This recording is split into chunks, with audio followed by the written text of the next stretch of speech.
ಸೀದಾ ಸವಾಲ್ ವಿಶೇಷ ಚರ್ಚಾ ಕಾರ್ಯಕ್ರಮಕ್ಕೆ ಸ್ವಾಗತ. ನಾನು ಶಿವಶಂಕರ್. ವೀಕ್ಷಕರೇ, ಇವತ್ತು ರಾಜ್ಯದಲ್ಲಿ ತೀವ್ರ ಬರ, ಸಂಕಷ್ಟದ ಬರದ ಪರಿಸ್ಥಿತಿಯಲ್ಲಿ ಇವತ್ತು ರಾಜ್ಯ ಇದೆ. ಇನ್ನು ಕಾವೇರಿ ಜಲಾನಯನ ವ್ಯಾಪ್ತಿಯಲ್ಲಿ ಪರಿಸ್ಥಿತಿಯನ್ನು ಭಿನ್ನವಾಗಿಲ್ಲ.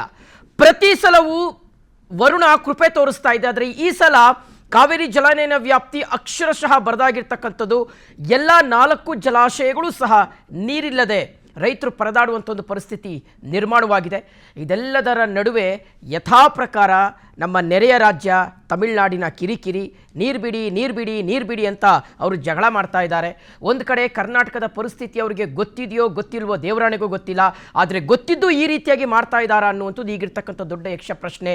ನಿನ್ನೆ ನಮ್ಮ ರಾಜ್ಯದ ಮಂಡ್ಯ ಭಾಗದ ಒಬ್ಬರು ಶಾಸಕರು ಯಾವ ರೀತಿಯಾಗಿ ತಮಿಳುನಾಡಿನಲ್ಲಿ ವ್ಯರ್ಥವಾಗಿ ಅವರು ಸಮುದ್ರಕ್ಕೆ ಕಾವೇರಿ ನೀರನ್ನು ಹರಿಸ್ತಾ ಇದ್ದಾರೆ ಅನ್ನೋದನ್ನು ವಿಡಿಯೋ ಸಮೇತ ಬಿಡುಗಡೆ ಮಾಡಿ ಜಗಜ್ಜಾಹೀರನ್ನು ಮಾಡಿದರು.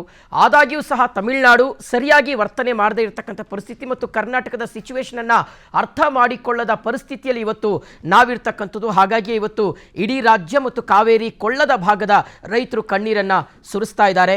ಕೃಷಿಗೆ ಬಿಟ್ಬಿಡಿ, ಅಟ್ಲೀಸ್ಟ್ ಕುಡಿಯೋದಕ್ಕಾದರೂ ನೀರು ಕೊಡಿ ಅಂತ ರೈತರು ಹೋರಾಟ ಮಾಡಬೇಕಾಗಿರ್ತಕ್ಕಂಥ ಒಂದು ಸಿಚುವೇಶನ್ ನಿರ್ಮಾಣ ಆಗಿದೆ. ವೀಕ್ಷಕರು, ಇದ್ರ ಬಗ್ಗೆ ನಾವು ಚರ್ಚೆ ಮಾಡ್ತಾ ಹೋಗೋಣ. ರಾಜಕೀಯ ಗಣ್ಯರು ನಮ್ಮನ್ನು ಜಾಯ್ನ್ ಆಗ್ತಾರೆ ಮತ್ತು ನೀರಾವರಿ ತಜ್ಞರು ಸಹ ನಮ್ಮ ಜೊತೆಗೆ ಇರ್ತಾರೆ. ಸುದೀರ್ಘವಾಗಿ ಇದ್ರ ಬಗ್ಗೆ ಮಾತಾಡ್ತಾ ಹೋಗೋಣ. ಅದು ಗಣ್ಯರು ನಮ್ಮನ್ನು ಜಾಯ್ನ್ ಆಗಿದ್ದಾರೆ. ಮೊದಲಿಗೆ ತಿಮ್ಮೇಗೌಡರು, ನೀವು ನಿವೃತ್ತ IAS ಅಧಿಕಾರಿಗಳು, ಹಾಗೆ ಕಾವೇರಿ ನೀರಾವರಿ ನಿಗಮದ ಮಾಜಿ MD. ಸರ್, ಕಾರ್ಯಕ್ರಮಕ್ಕೆ ಸ್ವಾಗತ. ಮಗದೊಂದು ಕಡೆ ಕಾಂಗ್ರೆಸ್ ವಕ್ತಾರಾಗಿರುವಂಥ ಇರ್ಷದ್ ಅಹಮದ್ ಅವರಿದ್ದಾರೆ. ಸರ್, ಕಾರ್ಯಕ್ರಮಕ್ಕೆ ಸ್ವಾಗತ. ಮೊದಲಿಗೆ ನಾನು ಕಾಂಗ್ರೆಸ್ ವಕ್ತಾರಿದ್ದಲೇ ಡಿಬೇಟನ್ನು ಆರಂಭ ಮಾಡ್ತೀನಿ. ಇರ್ಷದ್ ಸರ್, ಏನು ಹೇಳ್ತೀರಿ ಇವತ್ತಿನ ಪರಿಸ್ಥಿತಿಗೆ? ಯಾರು ಕಾರಣ ಅನ್ನುವಂಥದ್ದು ಒಂದು ಕಡೆ ಎಸ್ ಅಫ್ಕೋರ್ಸ್ ನೈಸರ್ಗಿಕವಾಗಿ ನಮಗೆ ಕೊಟ್ಟಿರ್ತಕ್ಕಂಥ ಹೊಡೆತ ಕಳೆದ ವರ್ಷಕ್ಕೆ ಕಂಪೇರ್ ಮಾಡಿದ್ರೆ ಈ ವರ್ಷ ಸಿಕ್ಕಾಪಟ್ಟೆ ವಿಕೋಪದಲ್ಲಿ ಇದ್ದೀವಿ ನಾವು. ಯಾಕಂದರೆ ಲಾಸ್ಟ್ ಇಯರ್ ಇಷ್ಟೊತ್ತಿಗಾಗಲೇ ತಮಿಳುನಾಡಿಗೆ ಸಿಕ್ಕಾಪಟ್ಟೆ ನೀರು ಹರಿದು ಹೋಗಿಬಿಟ್ಟಿತ್ತು. ಆದರೆ ಈ ಸಲ ಪರಿಸ್ಥಿತಿ ಕಂಪ್ಲೀಟಾಗಿ ಭಿನ್ನವಾಗಿದೆ. ಏನು ಹೇಳ್ಬೋದು ತಾವು? ನೋಡಿ, ಇವತ್ತು ಕರ್ನಾಟಕ ರಾಜ್ಯದಲ್ಲಿ ಒಂದು ಬರಗಾಲದ ಥರನೇ ಒಂದು ಪರಿಸ್ಥಿತಿ ನಿರ್ಮಾಣ ಆಗಿದೆ.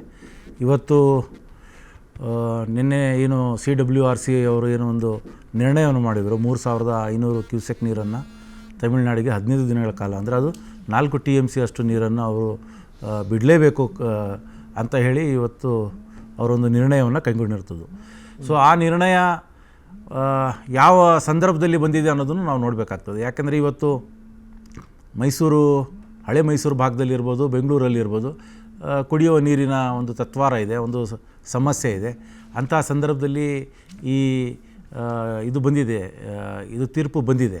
ಹಾಗಾಗಿ ನಾವು ಇದರ ಮೇಲೆ ನಮ್ಮ ಮಾನ್ಯ ಮುಖ್ಯಮಂತ್ರಿಗಳು ಮತ್ತು ಜಲಸಂಪನ್ಮೂಲ ಸಚಿವರು ಚರ್ಚೆಯನ್ನು ಮಾಡಿ ಅವಶ್ಯಕತೆ ಬಿದ್ದರೆ CWMA ಅಂದರೆ ಏನು ನಿರ್ವಹಣಾ ಪ್ರಾಧಿಕಾರ ಇದೆ ಅದರ ಮುಂದೆ ಹೋಗಿ ಒಂದು ಮೇಲ್ಮನವಿ ಸಲ್ಲಿಸುವಂಥದ್ದು, ಅಥವಾ ಒಂದು ಕಾನೂನು ತಜ್ಞರ ಮತ್ತು ನೀರಾವರಿ ತಜ್ಞರ ಒಂದು ಚರ್ಚೆಯನ್ನು ಮಾಡಿ ಯಾವ ರೀತಿ ಇದನ್ನು ನಾವು ಹ್ಯಾಂಡಲ್ ಮಾಡಬೇಕು ಅನ್ನೋದನ್ನು ಅವರು ಒಂದು ಕ್ರಮವನ್ನು ಕೈಗೊಳ್ತಾರೆ.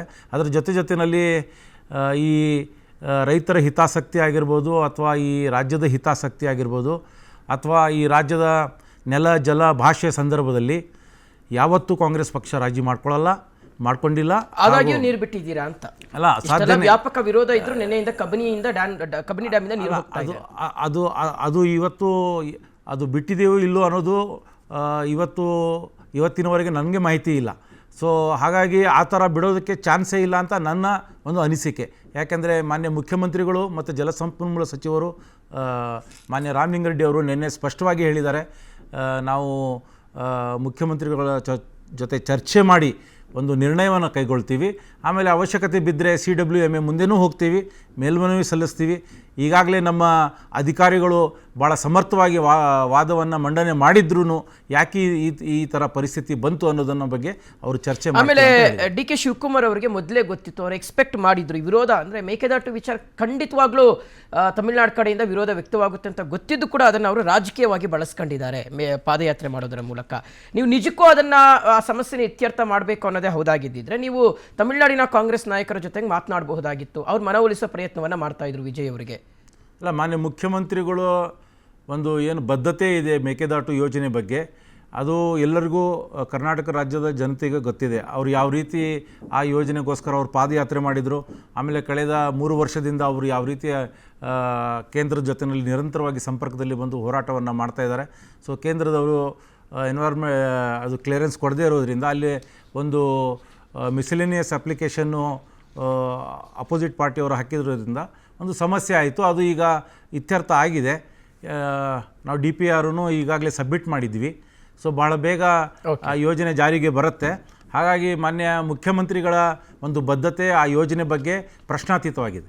Okay, right. ತಿಮ್ಮೇಗೌಡ ಸರ್, ಏನು ಹೇಳ್ತೀರಿ ಇವತ್ತಿನ ಇಂಥ ಒಂದು ಸಂಕಷ್ಟದ ಪರಿಸ್ಥಿತಿಗೆ ಯಾರು ಕಾರಣ? ಸೊ ನಿಜಕ್ಕೂ ಸಹ ನಾವು ಪ್ರತಿ ಸಲ ಪ್ರಕೃತಿಯನ್ನೇ ನಂಬ್ಕೊಂಡು ಹೋಗೋದ್ರಿಂದ ಪ್ರಕೃತಿಯನ್ನು ಕಂಪ್ಲೀಟಾಗಿ ನಾವು ಪರ್ಮನೆಂಟಾಗಿ ಅದೇ ರೀತಿಯಾಗಿರುತ್ತೆ, ಪ್ರತಿ ವರ್ಷವೂ ಅದೇ ರಿಪೀಟ್ ಆಗುತ್ತೆ ಅಂತ ಹೇಳಲಿಕ್ಕೆ ಸಾಧ್ಯ ಇಲ್ಲ ಅಂತ. ಎಲ್ಲ ಒಂದು ಕಡೆ ಸಂಕಷ್ಟದ ಸೂತ್ರ ರೆಡಿ ಆಗದೇ ಇರ್ತಕ್ಕಂಥದ್ದು ಬಹುಶಃ ಈ ಸಮಸ್ಯೆಗೆ ಕಾರಣ ಆಗಿರಬಹುದಾ? ಏನು ಹೇಳ್ತೀರಿ? ನೀವು ಹೇಳ್ದಂಗೆ ಟ್ರಿಬ್ಯುನಲ್ ಆಗಲಿ ಮತ್ತು ಸುಪ್ರೀಂ ಕೋರ್ಟ್ ಆಗಲಿ ಇಂಥ ಸಂಕಷ್ಟ ಪರಿಸ್ಥಿತಿನಲ್ಲಿ ಯಾವ ರೀತಿ ನೀರನ್ನು ಹಂಚ್ಕೊಳ್ಬೇಕು ಅನ್ನೋದ್ರ ಬಗ್ಗೆ ಒಂದು ಸೂತ್ರನ ಕೊಟ್ಟಿಲ್ಲ ಇದುವರೆಗೂ. ನಾವು ಕೇಳಿದ್ದು, ಬಟ್ ನಾನು ಆ ಟ್ರಿಬ್ಯುನಲ್ನಲ್ಲಿ ಪ್ರೊಸೀಡಿಂಗ್ಸ್ ನಡೀತಾ ಇರುವಾಗ ಕಾವೇರಿ ನಿಗಮ MD ಆಗಿದ್ದೆ. ಆ ಸಂದರ್ಭದಲ್ಲಿ ವಕೀಲರ ಹತ್ರನೂ ನಾನು ಇಂಟ್ರ್ಯಾಕ್ಷನ್ ಮಾಡಿದ್ದೆ.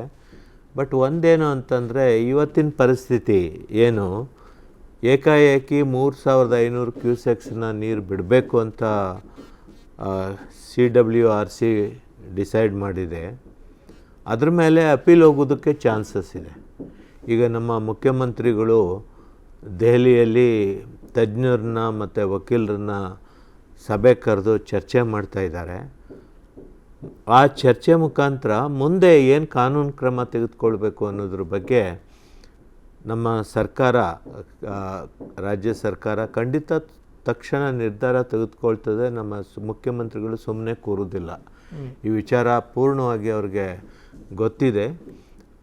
ಆದರೆ ಈ CWRC ಅಂದರೆ ಕಾವೇರಿ ವಾಟರ್ ರೆಗ್ಯುಲೇಟರಿ ಕಮಿಟಿ ಏನು 3500 ಕ್ಯೂಸೆಕ್ಸು ಅಂದರೆ ಸುಮಾರು 4 TMCನ ಬಿಡಬೇಕು, ಈ 3500 TMC 15 ದಿನ ಬಿಡಬೇಕು ಅಂತ ಏನು ಹೇಳಿದ್ದಾರೆ. ನಮ್ಮಲ್ಲಿ ಈಗ ಇರುವಂಥ KRS ಅಲ್ಲಿ 15ರಿಂದ 16 TMC ಅಷ್ಟೇ. 8 TMC ಅಂದಿದ್ದಾರೆ ಸರ್. ಅದರಲ್ಲಿ ಹೊರಟೋದ್ರೆ ನಮಗೆ ಒಂದು 6 TMC ಡೆಡ್ ಸ್ಟೋರೇಜ್ ಬರ್ತದೆ. ಉಳಿದದ್ದನ್ನು ನಮ್ಮ ಕುಡಿಯೋ ನೀರಿಗೆ ಸಾಕಾಗಲ್ಲ. ಬೆಂಗಳೂರಿಗೆ ಬೇಕು, ಮೈಸೂರಿಗೆ ಬೇಕು, ಮಂಡ್ಯ ಮತ್ತು ಇತರೆ ಪ್ರದೇಶಗಳಿಗೆ ಕುಡಿಯೋ ನೀರಿಗೆ ಇರೋ ನೀರನ್ನು ಬಳಸ್ಕೊಳ್ಬಾರ್ದಂಥದ್ದು ಆದ್ಯತೆ. ನಮ್ಮ ಮುಖ್ಯಮಂತ್ರಿಗಳು ಈಗಾಗಲೇ ಹೇಳಿದಾಗೆ ರೈತರಿಗೆ ನೀವು ನೀರಿನ ಪ್ರಮಾಣ ಕಡಿಮೆ ಇರೋದ್ರಿಂದ, ಮಳೆಯ ಅಭಾವ ಇರೋದ್ರಿಂದ, ಬರ ಪರಿಸ್ಥಿತಿ ಇರೋದ್ರಿಂದ ನೀವು ಬಿತ್ತನೆ ಮಾಡಬೇಡಿ, ನೀರಿನ ಪರಿಸ್ಥಿತಿ ನೋಡಿಕೊಂಡು ನೀವು ತೀರ್ಮಾನ ಮಾಡಿ ಅಂತ ಮೊದಲೇ ಸೂಚನೆ ಕೊಟ್ಟಿದ್ದಾರೆ ಮುಖ್ಯಮಂತ್ರಿಗಳು. ಆದ್ರೂ ನಮ್ಮಲ್ಲಿರುವಂಥ ಸಂಗ್ರಹವಾಗಿರುವಂಥ ನೀರನ್ನು ಈ ರೀತಿ ಸಂಕಷ್ಟ ಸಮಯದಲ್ಲಿ, ಅಂದರೆ ನಮಗೇ ಬೆಳೆಗಳಿಗೆ ಸಾಕಾಗ್ತಾ ಇಲ್ಲ. ಈಗ ಇರುವಂಥ ಸ್ಟ್ಯಾಂಡಿಂಗ್ ಕ್ರಾಪ್ಸ್ ಬೆಳೆಗಳಿಗೆ ಏನಾಗಿದೆ, ಒಣಗ್ತಾ ಇದೆ. ನಾನು ಕಾವೇರಿ ನಿಗಮದ MD ಆಗಿದ್ದಾಗ SM ಕೃಷ್ಣ ಮುಖ್ಯಮಂತ್ರಿ ಆಗಿದ್ದರು. ಆ ಟೈಮ್ನಲ್ಲೂ ಇದೇ ಥರ ಬರ ಪರಿಸ್ಥಿತಿ ಬಂದು ನಮ್ಮ ಮಂಡ್ಯ ಭಾಗದಲ್ಲಿ, ನಾನು ಮಂಡ್ಯದವನೇ, ಮಂಡ್ಯದ ಒಂದು ಹಳ್ಳಿಯಿಂದ ಬಂದವನು, ನಾನು ನೀರಾವರಿ ಪ್ರದೇಶದಿಂದ ಬಂದವನು, ಮಂಗಲ ಅಂತ. ನಮ್ಮ ಪ್ರದೇಶದಲ್ಲಿ ಮಂಡ್ಯ ಭಾಗದಲ್ಲಿ ಆ ಕಾಲದಲ್ಲೇ ಕಬ್ಬಿನ ಬೆಳೆ ಒಣಗಿ ನಮ್ಮ ರೈತರು ಆ ಸಂಕಷ್ಟ ಸಮಯದಲ್ಲಿ ಬೆಂಕಿ ಇಟ್ಟರು ಕಬ್ಬಿನ ಬೆಳೆಗೆ. ಎಷ್ಟು ಕಷ್ಟ ನೋಡಿ, ಅವರು ಖರ್ಚು ಮಾಡಿ ಸುಮಾರು 16 ತಿಂಗಳು ಕಬ್ಬಿನ ಬೆಳೆ ಬೆಳೆದು ಅದು ಹಾರ್ವೆಸ್ಟ್ ಸುಗ್ಗಿ ಟೈಮ್, ಕಬ್ಬಿನ ಬೆಳೆ ತೆಗೊಳ್ಳೋ ಟೈಮ್ನಲ್ಲಿ ಒಣಗಿ ಇದಾದಾಗ ಈಗಲೂ ಅಂಥ ಪರಿಸ್ಥಿತಿ ಮಂಡ್ಯದ ಕೆಲವು ಭಾಗಗಳಲ್ಲಿ ಇದೆ. ಹಾಗಾಗಿ ನಮ್ಮ ಸರ್ಕಾರ ಕೂಡಲೇ ಎಚ್ಚೆತ್ತು ರೈತರನ್ನ ರಕ್ಷಣೆ, ಈಗಾಗಲೇ ಮಂಡ್ಯ ಮತ್ತು ಶ್ರೀರಂಗಪಟ್ಟಣ ಮತ್ತು ಆ ಭಾಗದಲ್ಲೆಲ್ಲ ರೈತರು ಭಾಳಷ್ಟು ಪ್ರತಿಭಟನೆ ಮಾಡಿ ಸಂಕಷ್ಟದ ಪರಿಸ್ಥಿತಿಯನ್ನು ವಿವರಿಸಿದ್ದಾರೆ. ಅವ್ರು ಹೇಳ್ತಾರೆ, ನಾವು ರಕ್ತ ಕೊಟ್ಟೆವು, ನೀರು ಕೊಡಲ್ಲ ಅಂತ. ಅಷ್ಟು ಸಂಕಷ್ಟ ಇದೆ ನಮ್ಮ ರೈತರಿಗೆ. ಆದರೆ ಈ CWRC ಏನು ತೀರ್ಮಾನ ತಗೊಂಡಿದೆ ಅದನ್ನು ಕೂಡಲೇ ಅಪೀಲ್ ಮಾಡಿ, ಅಂದರೆ ಸರ್ ಈಗ ಈ ರೀತಿಯಾಗಿ ಆದೇಶ ಕೊಡೋದು ಅಂದರೆ ಅವರು ಗ್ರೌಂಡ್ ಲೆವೆಲ್ ಸಮಸ್ಯೆ ಏನಿದೆ, ಪರಿಸ್ಥಿತಿ ಹೆಂಗಿದೆ ಅಂತ ಅವ್ರು ಅರ್ಥಕೊಂತಾನೆ ಮಾತಾಡಬೇಕು ಅಥವಾ ಆದೇಶ ಕೊಡಬೇಕು? ಏಕಾಏಕಿಯಾಗಿ ಡೆಲ್ಲಿನಲ್ಲಿ ಕುತ್ಕೊಂಡು ಮಾತಾಡ್ಬಿಟ್ರೆ ಹೆಂಗೆ? ಇಲ್ಲ, ಹಾಗಲ್ಲ.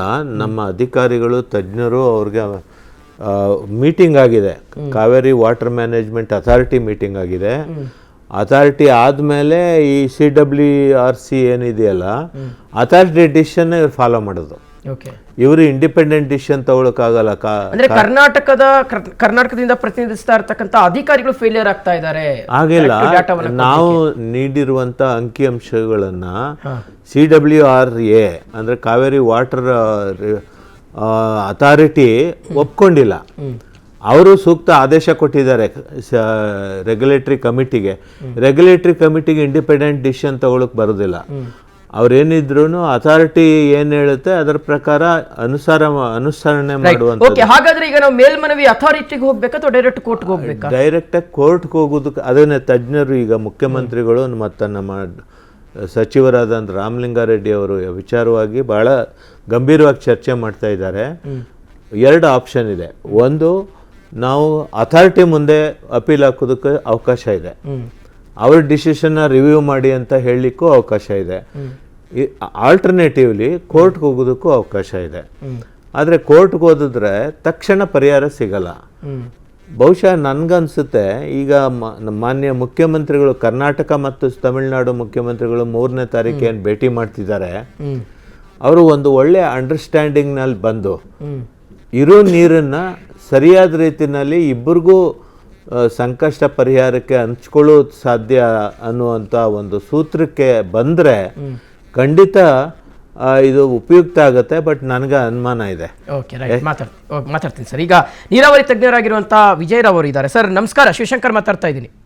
ವಿಜಯ್ ರಾಜ್ ಅವರು. ಎಸ್ ಸರ್, ನಿಮ್ಮನ್ನು ಮಾತಾಡಿಸ್ತೀನಿ. ಈಗ ರುದ್ರದೇವ್ ಅವರು BJP ವಕ್ತಾರಿದ್ದಾರೆ.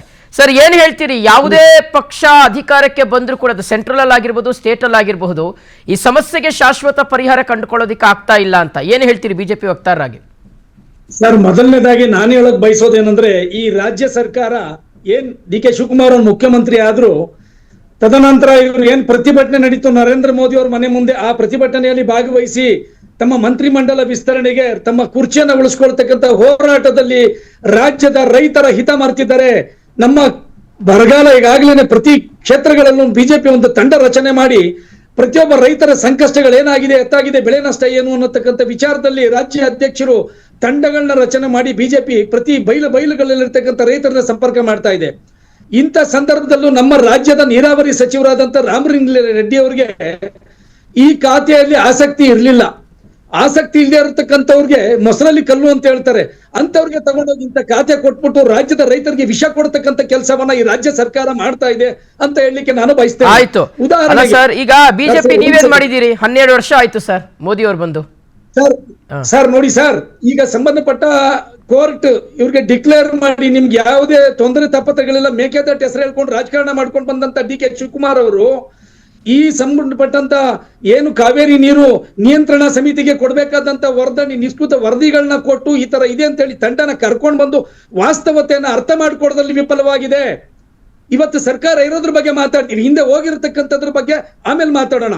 ಇವತ್ತಿರ್ತಕ್ಕಂಥದ್ದು ರೈತರು Chamarajanagar, Mysuru, Ramanagara, Bengaluru, over all city ಇಷ್ಟು ಜನಕ್ಕೆ ಕುಡಿಲಿಕ್ಕೆ 8 TMC ನೀರು ಇಟ್ಕೊಂಡು ಡೆಡ್ ಸ್ಟೋರೇಜ್ ಬಗ್ಗೆ ನಾವು ಮಾತಾಡೋದು ಬೇಡಿ, ಅದು ಅಲ್ಲೇ ಇರ್ಬೇಕಾದಂಥದ್ದು.